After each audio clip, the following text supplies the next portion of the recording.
அஸ்ஸலாமு அலைக்கும். இட்லி தோசைக்கு ஒரு முறை இந்த டேஸ்ட்லேயே நம்ம ரெடி பண்ணி பார்க்கலாம். கடாயில் 2 ஸ்பூன் அளவுக்கு ஆயிலும் சேர்த்துட்டு, அரை ஸ்பூன் அளவுக்கு பெருஞ்சீரகம், 2 பல்லாரி வெங்காயம் பல்ஸ் மோடு கொடுத்து அடித்து எடுத்துக்கலாம். எடுத்ததுக்கப்புறம் அரை ஸ்பூன் அளவுக்கு இஞ்சி பூண்டு பேஸ்ட்டும் சேர்த்து நல்லா பச்சை வாசனை போகிற அளவுக்கு வதங்கணும்.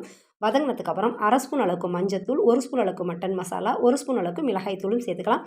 மட்டன் மசாலா, சிக்கன் மசாலா எது வேண்டாலும் சேர்த்துட்டு எண்ணெயிலேயே நல்லா வதங்கணும். வதங்கினதுக்கப்புறம் 2 தக்காளி கட் பண்ணி சேர்த்துட்டு தேவைக்கேற்ற உப்பும் சேர்த்து தக்காளி நல்லா குலைவாகிற அளவுக்கு நல்லா வதக்கிக்கணும். வதங்கினதுக்கு அப்புறம் 1 ஸ்பூன் அளவுக்கு மல்லித்தூளும் சேர்த்ததுக்கப்புறம் குக்கரில் உருளைக்கிழங்கும் பச்சை பட்டாணி வேக வச்சு எடுத்துருக்கேன். அதையும் சேர்த்துட்டு தண்ணியே சேர்க்காம ஒரு 5 நிமிஷத்துக்கு நல்லா கொதிக்கணும்.